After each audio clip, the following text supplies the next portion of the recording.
Dear Mr. President Obama, Americans were looking for a change, and you promised the change that Americans thought they can believe in, but you disappointed us. Everyone has a right to think that they are smart, but we become ignorant and even arrogant by thinking that others are fooled. You know why people elected you as their president, because they saw in you as an agent of bipartisanship and common sense. We thought you will bring integrity, transparency, and ethics in Washington, where lobbyists, corrupt politicians, and cronies are making corrupt deals in the halls of Congress and not far away from the statue of Abraham Lincoln. The wheelers and dealers of Wall Street are all around Washington, and they are in your administration too. You have 10 broken promises, and they are the steps of your fall. You promised transparency but delivered secrecy. Bringing all parties together and broadcasting those negotiations on C-SPAN so that the American people can see what the choices are. Negotiations will be on C-SPAN. And so the public will be part of the conversation.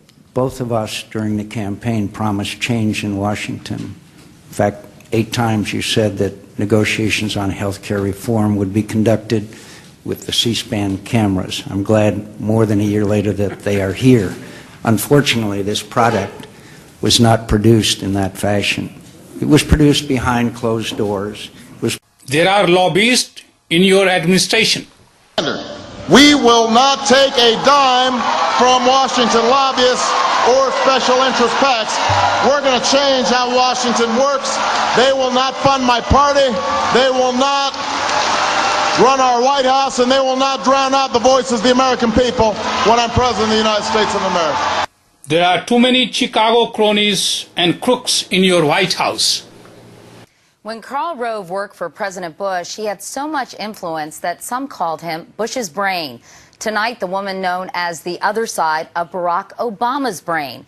Valerie Jarrett, a 51-year-old business leader, single mother, just maybe the most powerful woman in Chicago besides Oprah.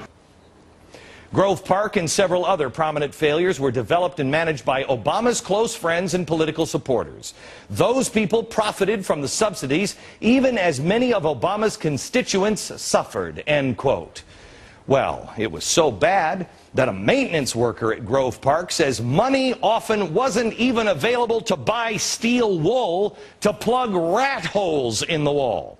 Valerie Jarrett on Judicial Watch's top 10 most corrupt politicians. It's just basic maintenance that need to be done. Still the question is, where's the money? In the housing unit, you're supposed to do what a housing unit do. You know, you're supposed to fix the property. You know, the money didn't go in the unit. You know, what do they do with the money? Well, I don't. You know, I'm not concerned. Mr. Murdoch has a talent for making money, and I understand that they're. Your Treasury Department is full of Wall Street bonus facilitator. For the sake of our jobs, will you step down from your post? It is a great privilege for me to serve this president. Burgess. I don't think that you should be fired. I thought you should have never been hired. The usually reserved Geithner hit back. Would you answer my question rather than dancing around it, please? Mr. President, do you wish that you had found out about these bonuses? I'm sorry. Do you wish that you would have found out about these bonuses a lot sooner than Thursday so you could have done something more then? Well, look, rather than go into the details of finding it out, ultimately I'm responsible. I'm the President of the United States. I'm responsible, though. The buck stops with me. And your Homeland Secretary seems to be out of touch with reality. And one thing I'd like to point out is that the system worked. Everybody played an important role here. The passengers and crew of the flight took appropriate action. Your Attorney General looks to be out of common sense. Attacks of September the 11th will finally face justice. They will be brought to New York, to answer for their alleged crimes in a courthouse just blocks away from where the Twin Towers once. When country is suffering, You are taking Chicago cronies to Hawaii for party instead of taking John McCain, Senator McCain, who could help you to govern and have bipartisan support.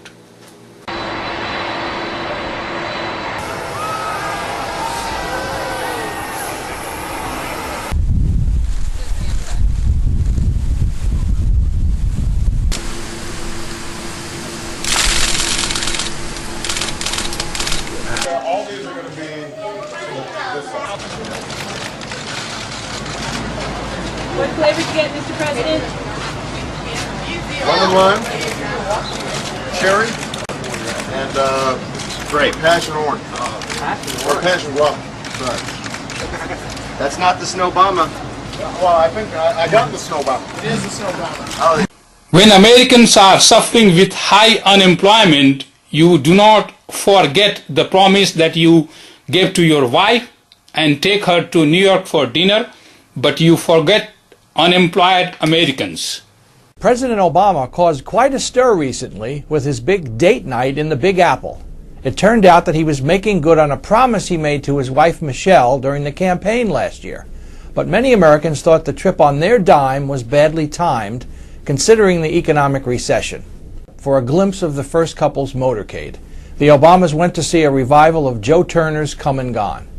White House officials declined to provide cost estimates, but media speculation puts the price tag between $25,000 and $250,000, maybe even more, when you consider the direct and indirect transportation and security costs. New York and doing a Broadway show and on Air Force One and a helicopter, that is just, that's self-indulgent.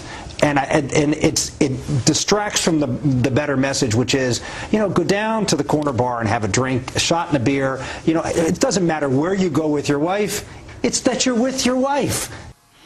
You said no one messes with Joe, but lot of crooks are stealing money from 787 billion American Recovery Act.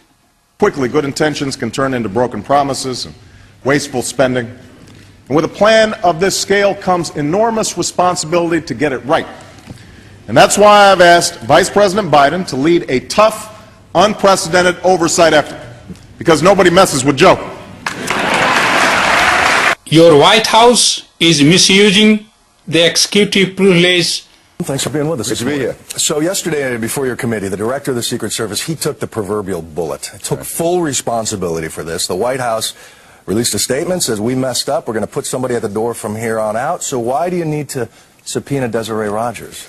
To find out what happened here. The fact is that the Secret Service and the Social Secretary, they share responsibility for security. This has never happened before. Do you think Desiree Rogers should be fired or punished in some way? No, I think she should come up and explain what happened. Now, But now there may be a good news. You are on path of recovery by doing the followings. You called healthcare debate on C-SPAN in February in White House. Number 2, you fired your social secretary. You are in process of trying Sheikh Khalid Mohammed away from New York City. Though you criticize Supreme Court on campaign finance, I hope you accept the public finance too. Mr. President, you are running a deficit of trust with Americans. Maybe they will give you one more chance. American people multiple times and said you would broadcast the healthcare debates on C-SPAN. That was a messy process. And I take responsibility for not having structured it in a way where it was all taking place in one place that could be filmed.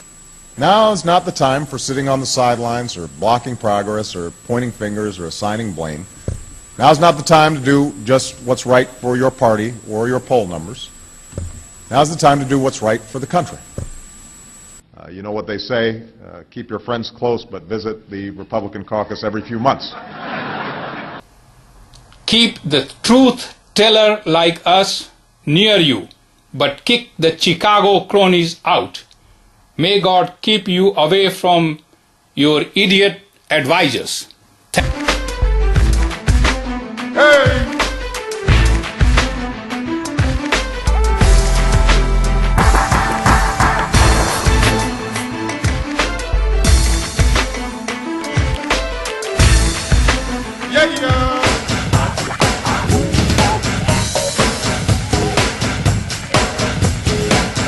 Hey.